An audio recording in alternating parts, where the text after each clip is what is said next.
신실한 삶 첫 번째 시간 히브리서 6장 13절에서 20절 말씀 가지고 오늘도 하나님을 경험하겠습니다. 왜 신실해야 합니까? 왜 신실한 삶을 살아야 합니까? 그 결과는 무엇입니까? 그리스도인들의 삶이 신실해야 할 이유는 바로 하나님의 언약에 대한 소망이 있기 때문입니다. 뭐라고요? 그리스도인들이 신실한 삶을 살아야 할 그 이유가 바로 하나님의 언약에 대한 소망이 있기 때문에 그렇다는 겁니다. 즉 하나님의 언약과 그리스도인의 삶은 매우 중요한 관계를 가지고 있습니다. 언약이라는 말이요, 베레트라 그래서 선택하다, 먹다, 소비하다, 협정이나 맹세하다라는 뜻이 있습니다. 하나님의 언약의 핵심 내용은요, 하나님은 우리에게 진리로 새 생명에 대한 거룩한 영생을 약속하고 계신다는 내용이에요. 다시 말해서 존재의 의미에 있어서 그리스도인의 가치를 다룬 언약이라는 거죠. 세상과 구별된 가치는 언약에 대한 체결이 전제 조건이 될 수밖에 없습니다. 그러니까 언약이 존재한다는 것은 그 언약을 거부하거나 그 언약 안에 들어와 있지 않는 경우도 있다라는 얘기예요. 따라서 받아들이는 문제에 있어서 많은 깨달음이 필요하다는 겁니다.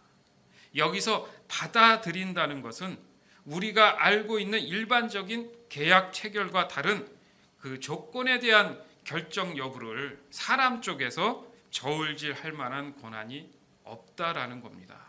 그게 참 독특한 거예요. 다르다는 거죠. 왜냐하면 이것은 영생에 관한 문제이기 때문에 그 절대성은 오로지 하나님이 가지고 계시기 때문입니다. 칼자루를 누가 쥐고 있다고요? 하나님이 잡고 계신 거예요. 그렇기 때문에 사실상 하나님 입장에서는 완전 손해보는 장사입니다. 그럼에도 불구하고 이것이 마치 계약처럼 보이는 이유가 무엇이냐면 바로 죄라는 걸림돌이 발생했기 때문에 그렇습니다. 좀 더 쉽게 설명을 하자면 부모가 자녀에 대한 사랑으로 언제나 지켜줄 것이며 안전한 곳으로 인도해 줄 것이라는 믿음의 약속을 하잖아요. 아이들한테, 그렇죠? 자녀들한테. 그렇게 손을 내밀어 주는 것과 같다라는 거예요. 자녀는 부모로부터 그 사랑을 인식하게 되죠. 그래서 그 약속을 신뢰하게 됩니다. 그래서 어떻게 해요? 그 약속한 것을 믿고 순종하게 된다는 거잖아요. 결코 쌍방간에 계약적인 어떤 조건이 있는, 계산이 있는 그런 것들은 존재하지 않는다는 거예요. 필요가 없는 거죠. 결국 죄라는 걸림돌에 의해서 조건이 발생했다라는 겁니다. 여기서 중요한 것이 바로 죄에 대한 확실한 인식이 필요한 거예요. 과연 죄가 뭔가라는 그 정확한 올바른 인식이 우리에게 필요할 수 있다라는 겁니다. 왜냐하면 죄로 인해서 영생을 보장 못 받았잖아요. 그러면 죄가 그런 거였어? 라고 생각하면 어때요? 억울하죠. 태어나 봤더니 내 잘못도 아닌 것 같은데 그냥 이렇게 살다가는 죄 때문에 지옥 가게 생겼습니다. 근데 그 인식이 안 되면 모르고 사는 거 아니에요? 생각해 보니까 억울하네? 속상하네? 가슴 아프네? 이것을 느낄 수 있어야 된다는 거예요. 그러면 돌이킬 수 있다라는 거죠. 그게 잘못된 것이라는 걸 알기 때문에. 우린 하나님과 함께 영생한 삶을 살기 위해서 창조되었어요. 믿으십니까? 그래서 그리운 본향으로 돌아가야 하는 것이 너무나 당연한 거예요, 사실은. 그러니까 어디로 갈지 모르지? 라고 왜 방황을 합니까? 그 본향이 확실히 느껴지지 않기 때문에 그렇다는 얘기예요. 분명히 가야 할 곳이 정해져 있음에도 불구하고 그것에 대한 인식이 없다라는 것은 죄에 대한 인식이 둔해졌다라는 얘기입니다. 그게 바로 잃어버린 세월이라는 거예요. 내게 잃어버린 세월이 있었다라는 거죠. 이스라엘 백성들을 한번 봐도 알 수 있어요. 나라를 잃어버려서, 그죠? 많은 세월을 타국에서 보냅니다. 그것도 몇 세대를 거쳐요. 근데 그들 안에는 갈망함이 있었어요. 뭐예요? 본향, 고향으로 돌아가야 된다는 그 본향에 대한 그리움이 너무 컸다라는 거죠. 하지만 그냥 막연한 그리움이 아니라 성경 말씀을 보니까 지속적으로 하나님 약속하셨잖아요. 하나님 우리 지켜주신다고 하셨잖아요. 이 언약을 붙잡는 모습을 공통적으로 볼 수 있다는 거죠. 그래서 그 언약이 이루어질 것에 대한 눈물의 통회와 부르짖음이 늘 그들 안에는 있었다는 거예요. 그냥 고향 가야 되는데, 이게 아니라 하나님을 붙잡고 찾으면서 약속하신 게 있지 않습니까? 그래서 아브라함의 하나님 이렇게 하잖아요. 그 언약을 성취해 주시옵소서. 그러기 위해서 통곡의 눈물의 회개를 하오니 우리를 그 본향으로 돌아가게 해 주시옵소서. 이렇게 그들의 마음속에 부르짖음이 있었다라는 거죠. 이 역사적 사건들은 영적인 이미지를 가지고 있습니다. 그러니까 외적이든 내적이든 모든 것이 영으로 영향을 받기 때문에 그렇습니다. 육체적 본능으로 살아가는 인생이라면 언젠가 마지막에 허무한 마지막을 맞이할 수밖에 없을 수도 있어요. 불법으로 여러분 살아가는 사람들이 있어요. 그런 방법들로 인해서 많은 부를 축적한 사람들이 있습니다. 그 많은 것들을 대를 이어서 살아가는 사람들이 있다는 얘기예요. 그리고 반면 그 비리를 밝혀내서 법적인 조치를 취하는 정해진 월급으로 살아가는 정의를 구현하는 사람들도 있습니다. 그런데 이런 생각을 해봤어요. 이 두 부류의 사람들의 공통적인 조건을 하나 가정을 해보자. 그 가정이 뭐냐면 두 부류 다 예수를 만나지 못했다. 쉽게 해서 구원받지 못했다라는 가정을 한다면 이 두 부류 다 나중에 결론은 다 지옥에 갑니다. 한 사람은 분명히 범죄자고 한 사람은 분명히 정의를 구현한 사람은 맞아요. 범죄자는 살아있는 동안에는 그 죄값을 치를 수도 있고 피할 수도 있습니다. 또 정의를 구현하고 살아갔던 사람은 사는 동안에 존경을 받을 수 있어요. 그런데 결정적으로 영생에 있어서는, 하나님의 언약의 측면에 있어서는 두 사람 모두 다 그 영생에 대한 조건에 맞지 않다라는 거예요. 우리의 삶의 고민이 여기에서 늘 발생을 합니다. 이것을 바로 죄로 인한 걸림돌이라고 말하고 싶은 거예요. 즉 일반적인 선한 삶과 악한 삶이 조건이 되지 않는다는 거예요. 저희가 지난주 설교의 본문의 핵심이 바로 그거였습니다. 하나님의 선하심과 기뻐하심과 온전한 뜻을 분별하는 것을 얘기했어요. 결국 그것은 신실한 예배자의 모습으로 거듭나는 순간이라고 결론 내렸었습니다. 여기서 신실함에 대한 이해가 좀 더 구체적으로 필요하겠구나를 느꼈기 때문에 이 신실함에 대해서 우리가 좀 더 구체적으로 생각할 필요가 있어서 이런 귀한 시간을 갖게 된 겁니다. 사람들이 덕망이 있고 존경받으면서 선하게 사는 것, 그게 인간답게 살아가는 것이라고 우리는 사회적 통념으로 이해하고 있습니다. 그러나 거기에는 한계가 있는 것, 바로 그 한계성에 대해서 오늘 나누고 있는 이 신실함에 대한 다른 해석적인 관점을 가질 중요한 핵심이 된다는 거예요. 우리가 일반적으로 알고 있는 것과 하나님의 언약 안에 말씀으로 얘기하는 것의 다른 신실함을 우리가 구별할 줄 알아야지만이 우리가 그리스도인다운 삶을 살아갈 수 있다라는 얘기를 하고 싶은 겁니다.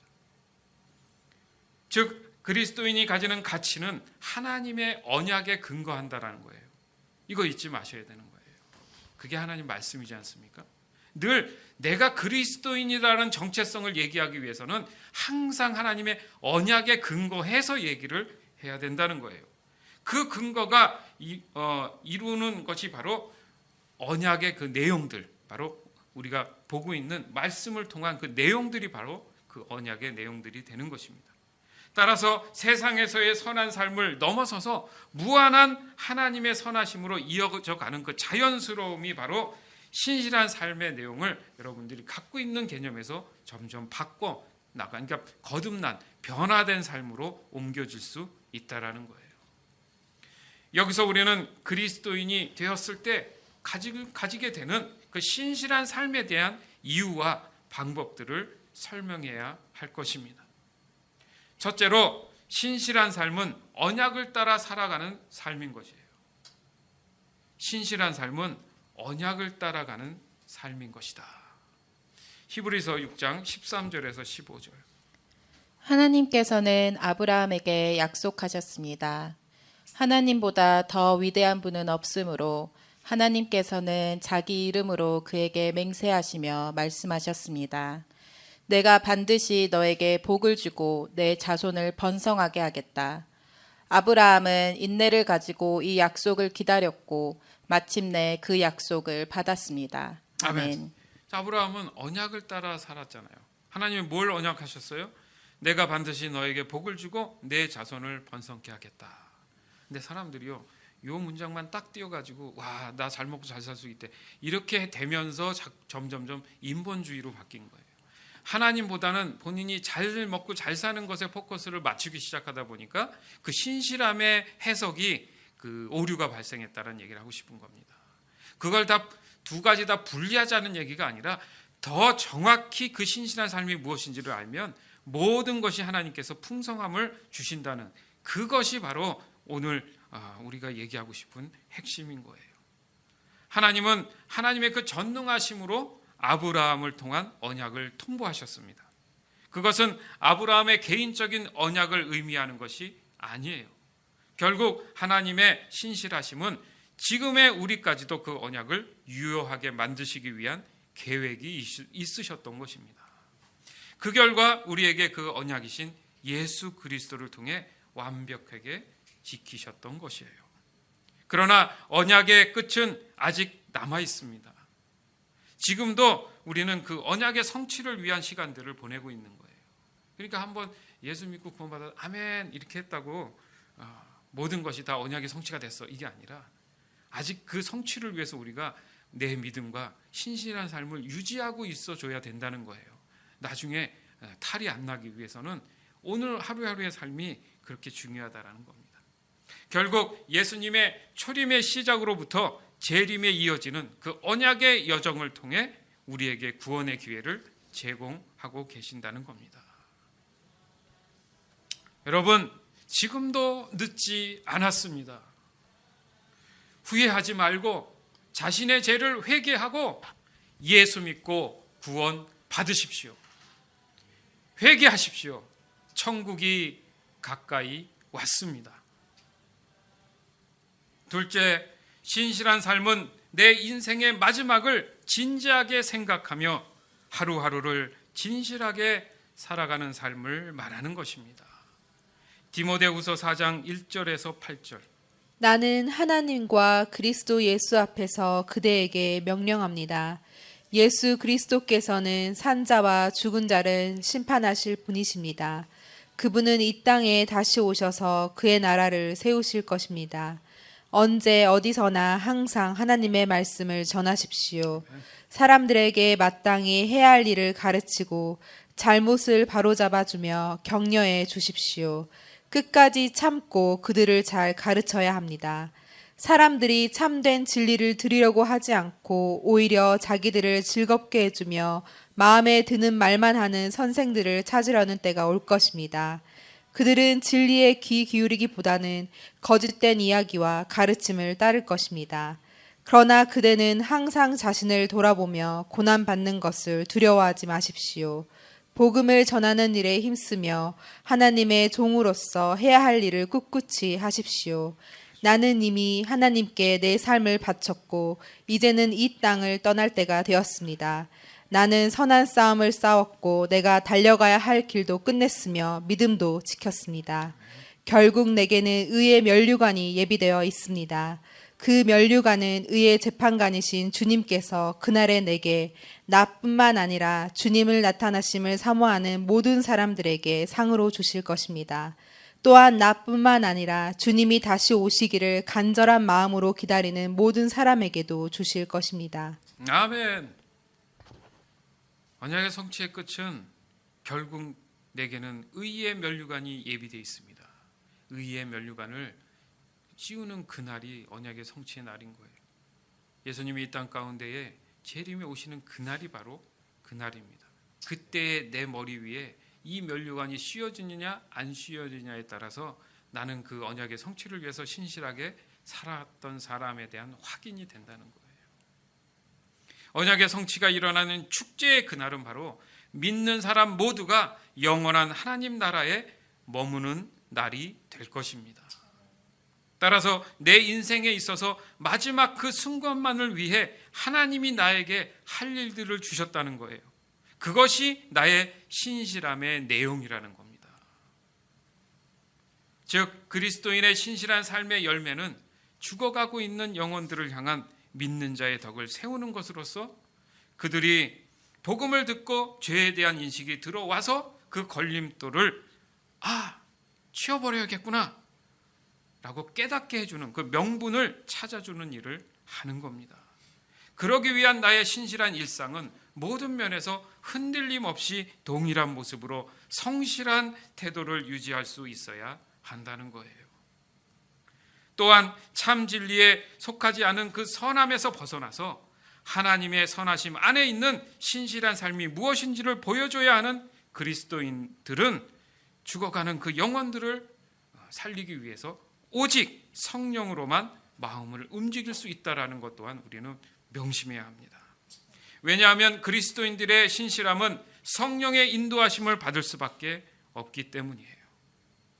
그 능력과 담대함은 일상에서 이미 지켜내고 유지하고 있는 하나님의 언약들이 바로 효력을 발생하게 된다는 겁니다. 그렇게 볼 때 우리 한 사람 한 사람, 여기 계신 귀한 성도님들 한 사람 한 사람은 영적인 하나님 나라의 공인들입니다. 믿으십니까? 히브리서 6장 16절에서 17절. 사람들은 보통 자기보다 위대한 사람의 이름을 대며 맹세합니다. 그래서 자기가 말한 것이 사실임을 확증하고 더 이상 논쟁이 계속되지 않도록 합니다. 하나님께서도 자신의 약속이 사실임을 증명하고 싶으셨습니다. 하나님께서는 자신의 약속을 받을 자들에게 이것을 확실히 나타내셨습니다. 그리고 자신의 계획이 변하지 않는다는 것을 그들에게 알리시려고 맹세로 그것을 보증하셨습니다. 아멘. 하나님은 무던히 우리에게 이런 은혜를 이렇게 베풀어 주시고 있습니다. 중요한 건 우리가 날마다 신실하게 반응하는 게 중요한 거예요. 쫓겨 사는 게 아니라 하나님께 반응하면 그 반응한 만큼 그 언약들이 우리를 이끌어 주신다는 겁니다. 하나님의 언약은 신실함의 본이 되십니다.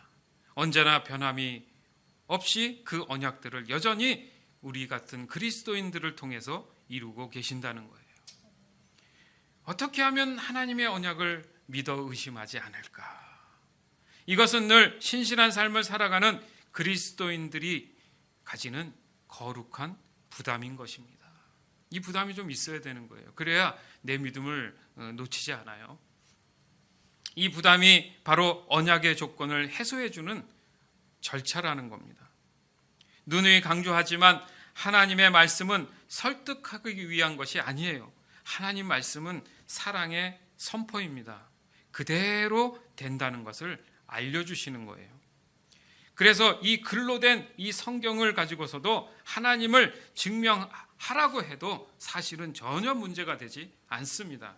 왜냐하면 우리의 인류의 역사를 보면 그래요. 그 역사에 있어서 성경은 정치, 경제, 문화 등에 지대한 영향을 미칩니다. 모든 시대에 많은 사건들이 있지 않았습니까? 그 사건들의 대부분을 보면 종교적 분쟁이에요. 이것은 너무나 잘 알고 있습니다. 문제가 된다면 뭐냐면 그리스도인들이 좀 더 깊은 영성을 가지는 신실한 삶을 유지하는 게 문제라는 거예요. 세상을 손가락질할 문제가 사실 아닙니다. 내 자신부터 돌아봤을 때 내가 신실한 진정한 그리스도인의 삶을 살고 있느냐, 이거 회개할 일이 아닐 수가 없습니다. 그리스도인들이 먼저 영향력이 되도록 준비된 신실한 삶이 너무도 절실하다는 말입니다.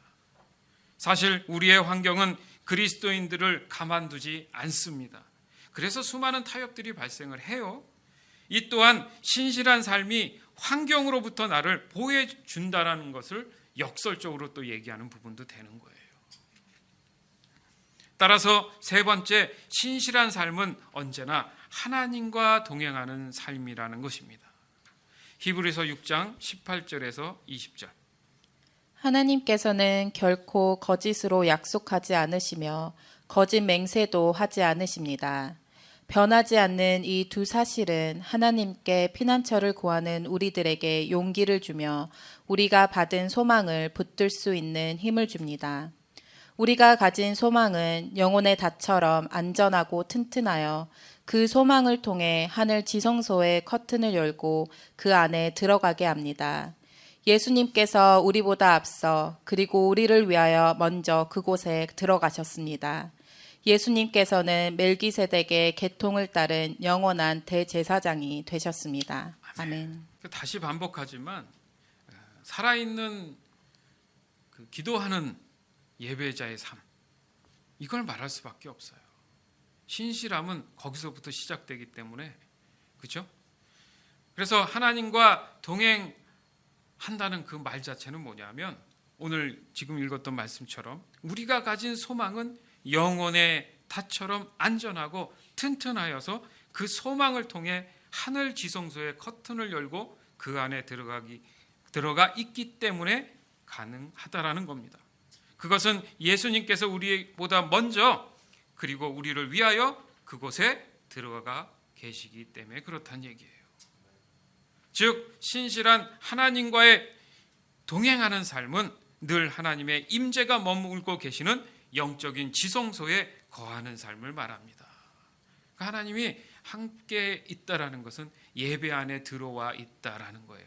그것도 기도하는 살아있는 예배 안에 들어오는 사람들, 그런 사람들이 바로 언약의 성취를 위해서 신실한 삶을 살아갈 수 있는 조건이 되는 사람들이라는 얘기입니다. 언제나 거룩한 삶을 살아가는 신실하게 기도하는 예배자에게는 모든 환경 속에서도 분별함이 그렇게 어렵지 않다라는 얘기입니다. 여러분, 우리 한 사람 한 사람은 영적인 하나님 나라의 공인들입니다. 왜 신실해야 하냐고요? 영적인 하나님 나라의 공인들이기 때문에 신실해야 한다는 겁니다. 왜 신실한 삶을 살아야 하냐고요? 영적인 하나님 나라의 공인이기 때문에 우리는 신실한 삶을 살아가야 합니다. 그 결과가 뭐냐고요? 변함없으신 하나님의 언약의 성취를 경험하게 된다는 것입니다. 그리스도인들에게 있어서 신실해야 할 이유는 하나님의 언약에 대한 소망이 있기 때문입니다. 하나님의 언약과 그리스도인의 삶은 매우 중요한 관계를 가지고 있습니다. 언약의 조건이 발생한 이유는 죄라는 걸림돌이 참 자유를 가로막고 있기 때문입니다. 따라서 죄에 대한 확실하고 올바른 인식이 너무나 반드시 필요한 겁니다. 왜냐하면 죄로 인해서 영생을 보장받지 못하게 되었다라는 억울함과 속상함과 가슴 아픈 것을 느껴야 하기 때문입니다. 신실한 삶은 언약을 따라 살아가는 삶인 것입니다. 신실한 삶은 내 인생의 마지막을 진지하게 생각하며 하루하루를 진실하게 살아가는 삶을 말하는 것입니다. 신실한 삶은 언제나 하나님과 동행하는 삶을 말하는 것입니다. 나는 지금 신실한 삶을 위한 살아있는 기도의 예배자인가?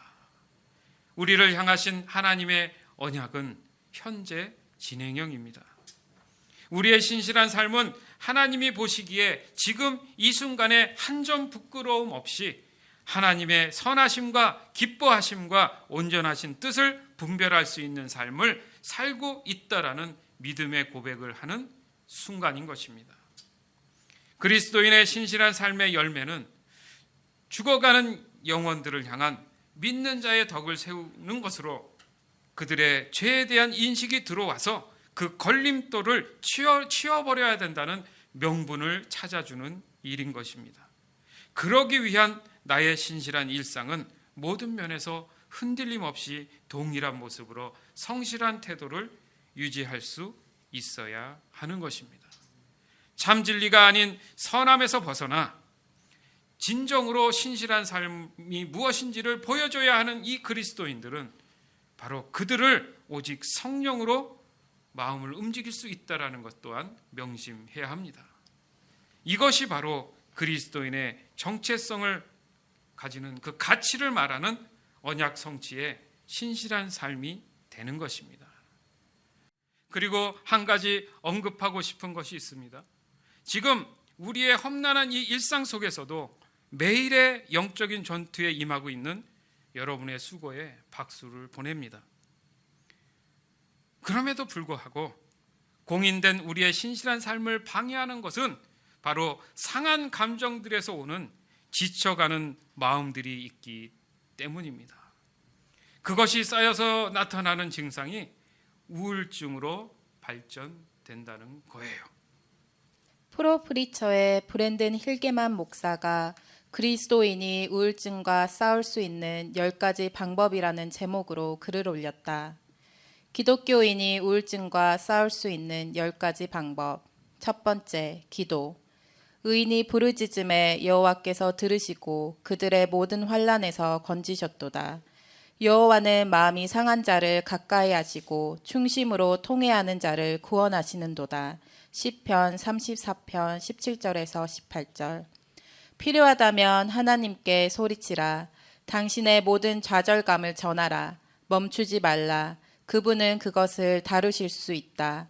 하나님은 신실하신 분이다. 그는 당신의 기도를 들으셨다.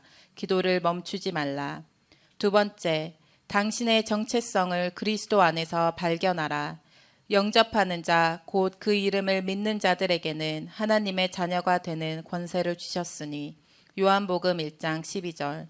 당신이 모든 것을 잃어버린다면, 당신은 누구인가 이 질문에 대답을 하지 못한다면 정체성에 문제가 있다. 세 번째, 운동. 내가 우울했을 때 내가 하고 싶었던 마지막 일은 운동이었다. 정기적인 운동이 우울증과 싸우는데 도움이 된다는 연구 결과가 있다. 매일 조금씩 하는 것이 도움이 되었다. 운동을 하지 않는 날보다 운동한 날에 기분이 좋았다. 네 번째, 건강에 좋은 음식을 먹는다. 내가 우울했을 때 음식에서 위안을 찾았고 그것은 상황을 악화시켰으며 몸무게가 늘어났다. 우울증을 시인한 후에 운동을 시작하면서 식단을 정리했다. 기름기 많은 음식과 단 음료는 도움을 주는 것보다 해로움이 더 크다. 연구 결과에 따르면 우울증에 시달리게 되면 식습관으로 이길 수 있다고 한다. 다섯 번째, 기독교 공동체에 머무르라.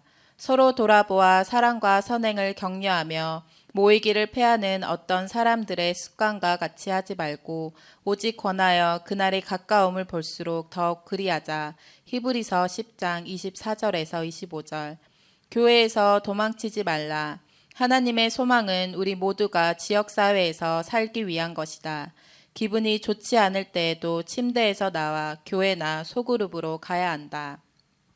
여러분이 할 수 있는 최선의 일 중 하나는 여러분 자신과 여러분의 문제에 너무 많이 집중하는 것을 멈추는 것이다. 사랑하고 다른 사람들에게 봉사하기 위해 살아라. 여섯 번째, 당신의 축복을 세어보아라. 범사에 감사하라. 이것이 그리스도 예수 안에서 너희를 향하신 하나님의 뜻이니라.